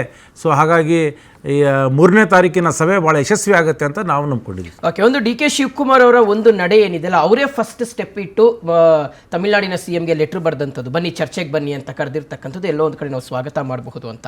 ಓಕೆ ಸರ್, ಈಗ ತಾವೇನು ಹೇಳ್ತೀರಿ, ವೀರಸಂಗಯ್ಯ ಸರ್ ಏನು ಹೇಳ್ತೀರಿ? ಈಗ ಶಾಶ್ವತವಾಗಿರ್ತಕ್ಕಂಥ ಒಂದು ಪರಿಹಾರದ ವಿಚಾರಕ್ಕೆ ಸಂಬಂಧಪಟ್ಟಂತೆ ಮತ್ತು ರಾಜಕಾರಣವನ್ನು ಪಕ್ಕಕ್ಕಿಡೋಣ, ರಾಜ್ಯದ ಹಿತಾಸಕ್ತಿಯನ್ನು ಕಾಪಾಡೋಣ ಅನ್ನುವಂಥದ್ದು. ಕರೆಕ್ಟ್, ಒಳ್ಳೆ ಮಾತು. ದಿವಂಗತ ಕೆ ಎಸ್ ಪುಟ್ಟಣ್ಣಯ್ಯನವರ ಕಾಲದಲ್ಲಿ ನಾವು ನಿರಂತರವಾಗಿ ಕಾವೇರಿ ಕುಟುಂಬ ರಚನೆ ಮಾಡಿದ್ವಿ. ಅದರಲ್ಲಿ ಈಗಿರ್ತಕ್ಕಂಥ ನಮ್ಮ ಅಧ್ಯಕ್ಷರಾದ ಬಡಗಲ್ಪುರ ನಾಗೇಂದ್ರ ಅವರು, ನಾವು ಪ್ರೊಫೆಸರ್ ಕೆ ಸಿ ಬಸವರಾಜ್ ಅವರು ಅತ್ಯಂತ ಸತತವಾದ ಪ್ರಯತ್ನ ಮಾಡಿ ಅದನ್ನು ಒಂದು ಕಾವೇರಿ ಕುಟುಂಬ ಮಾಡಿ ವಾಸ್ತವ ಪರಿಸ್ಥಿತಿಗಳನ್ನ ಅರ್ಥ ಮಾಡ್ಕೊಂಡಿರ್ತಕ್ಕಂಥದ್ದು ತಮಿಳುನಾಡು ಮತ್ತು ಕರ್ನಾಟಕ. ಇವತ್ತು ವಾಸ್ತವ ಏನೈತೆ ಅನ್ನೋದನ್ನ ಅರ್ಥ ಮಾಡಬೇಕು ಅಂತಕ್ಕಂಥ ಹಲವಾರು ಸಭೆಗಳು ನಡೆದವು. ಆ ಸಭೆಯಲ್ಲಿ ಒಂದು ಅಂಡರ್ಸ್ಟ್ಯಾಂಡಿಂಗ್ ಬಂದು ನಾವು ತಮಿಳುನಾಡು ಸರ್ಕಾರಕ್ಕೂ ಒಂದು ಅಪೀಲ್ ಕೊಟ್ಟಿದ್ವಿ, ಅದೇ ರೀತಿ ಕರ್ನಾಟಕ ಸರ್ಕಾರಕ್ಕೂ ಒಂದು ಅಪೀಲ್ ಕೊಟ್ಟಿದ್ವಿ. ಅಂಥದ್ದೇ ಪರಿಸ್ಥಿತಿ ಇವತ್ತು ನಿರ್ಮಾಣ ಆಗಿದೆ. ಆ ಪ್ರಶ್ನೆ ಏನಂತಂದರೆ, ಕಾನೂನು ಏನೇ ಹೇಳಲಿ, ವಾಸ್ತವವಾಗಿ ಇರ್ತಕ್ಕಂಥದ್ದನ್ನು ಪ್ರಜ್ಞಾಪೂರ್ವಕವಾಗಿ ತಿಳ್ಕೊಂಡಾಗ ಇದಕ್ಕೆ ನ್ಯಾಯಯುತವಾದ ಪರಿಹಾರಗಳನ್ನ ಕಂಡುಹಿಡಲಿಕ್ಕೆ ಸಾಧ್ಯತೆ ಇದೆ ಒಂದು. ಹಂಗಾಗಿ ಈ ದಿನ 3ನೇ ತಾರೀಕು ನಡೀತಕ್ಕಂಥ ಭಾಳ ಮುಖ್ಯವಾದ ಸಭೆಯಲ್ಲಿ ನಮ್ಮ ರಾಜ್ಯದ ಮುಖ್ಯಮಂತ್ರಿಗಳಾಗಿರ್ತಕ್ಕಂಥ ಡಿ ಕೆ ಶಿವಕುಮಾರ್ ಅವರು ಸಮರ್ಥವಾಗಿ ನಿಭಾಯಿಸಲಿ ಅನ್ನೋದು ಒಂದು ಆಶೆ ಇಟ್ಕೊಂತಾನೆ. ಅಕಸ್ಮಾತ್ ಅವರು ಏನಾದರೂ ನಿಯೋಗ ಮಾಡಿ ಇನ್ನೊಂದು ಮತ್ತೊಂದು ಮಾಡಿದರೆ ಕರ್ನಾಟಕದಲ್ಲಿ ಇಂಥ ವಿಶಿಷ್ಟ ಸಂದರ್ಭದಲ್ಲಿ ಅದು JDS ಇರಲಿ, BJP ಇರಲಿ, ಕಾಂಗ್ರೆಸ್ ಇರಲಿ, ಇನ್ನುಳಿದ ರಾಜಕೀಯ ಪಕ್ಷಗಳಿರಲಿ, ಈ ರೀತಿ ರಾಜಕಾರಣವನ್ನ ಈ ಸರಿ ಬದಿಗಿಡಬೇಕು. ಕರೆಕ್ಟ್, ಮುಕ್ತ ಮನಸ್ಸಿನಿಂದ ಇಡೀ ಕನ್ನಡ ಪರವಾಗಿ ಇಲ್ಲಿ ರೈತ ಸಂಘಟನೆಗಳು, ಕನ್ನಡ ಪರ ಸಂಘಟನೆಗಳು, ನಾರಾಯಣಗೌಡರಾಗಲಿ, ಇವತ್ತು ನಮ್ಮ ಇನ್ನುಳಿದಿರ್ತಕ್ಕಂಥ ಸಂಘಟನೆಗಳಾಗಲಿ, ಎಲ್ಲರೂ ಕೂಡ ಇದಕ್ಕೆ ಬದ್ಧಾಗಿದ್ದೀವಿ. ಕರ್ನಾಟಕದ ಹಿತ ಕಾಪಾಡಲಿಕ್ಕೆ. ಮತ್ತು ಮೇಕೆದಾಟಿನ ವಿಚಾರಕ್ಕೆ ಬಂದಾಗ ಕೇಂದ್ರ ಸ್ವಲ್ಪ ಆಟ ಆಡ್ತಾ ಇರೋದು ಕಂಡು ಬಂದಿದೆ. ಹಲವಾರು ಅಂಶಗಳನ್ನ ನಾನು ಪ್ರಸ್ತುತಪಡಿಸ್ಬೋದು. ಪ್ರಶ್ನೆ ಏನಂತಂದರೆ, ಕೇಂದ್ರ ಸರ್ಕಾರ ಅಲ್ಲಿ ರಾಜಕಾರಣವನ್ನು ಮಾಡಬಾರ್ದು. ಕೆಲವು ಸರಿ ಎಲ್ಲ ರೆಡಿ ಅಂತ ಹೇಳ್ತಾರೆ, ಮತ್ತೆ ಅಲ್ಲಿ ಡಿಸ್ಟರ್ಬ್ ಮಾಡ್ತಾರೆ. ಇದನ್ನೆಲ್ಲ ತಿದ್ಕೇಬೇಕು. ಮೇಕೆದಾಟು ಕೂಡ ಸಮರ್ಥವಾಗಿ ನಿರ್ವಹಿಸಲಿಕ್ಕೆ ಸಾಧ್ಯ ಆಗಬೇಕು ಅನ್ನೋದು ನಮ್ಮ ಆಶಯ. ಓಕೆ ಸರ್, ಚಿಕ್ಕದಾಗಿ ಏನು ಹೇಳ್ತೀರಿ? ಚಿಕ್ಕದಾಗಿ ಈಗ ನನಗೊಂದು ಆಶಾಭಾವನೆ ಇದೆ. ಏನು ಅಂದರೆ, ನಾನು ಕೋಲಾರ DC ಆಗಿದ್ದಾಗ 91ರಲ್ಲಿ ರಾಜೀವ್ ಗಾಂಧಿ ತೀರ್ಕೊಂಡ ಸಂದರ್ಭದಲ್ಲಿ ಕೋಲಾರ DC ಆಗಿದ್ದೆ. ಆ ಸಂದರ್ಭದಲ್ಲಿ ಹಿಂಗಾರು ಮಳೆ ಯಥೇಚ್ಛವಾಗಿ ಬಂದು ಅನೇಕ ಕೆರೆಕಟ್ಟೆಗಳೆಲ್ಲ ಒಡೆದೋಗಿತ್ತು. ಈಗ ತೊಂದರೆ ಆಗಿದೆ ಕರ್ನಾಟಕಕ್ಕೆ. ಅಂದರೆ ಮುಂಗಾರು ಮಳೆ ನಮಗೆ ಕೈಕೊಟ್ಟಿದೆ, ನಮ್ಮ ರೈತರು ಸಂಕಷ್ಟದಲ್ಲಿದ್ದಾರೆ, ಬೆಳೆ ಒಣಗ್ತಾ ಇದೆ. ಇಂಥ ಸಂದರ್ಭದಲ್ಲಿ ಕುಡಿಯುವ ನೀರಿಗೆ ಆದ್ಯತೆ ಕೊಡಬೇಕು.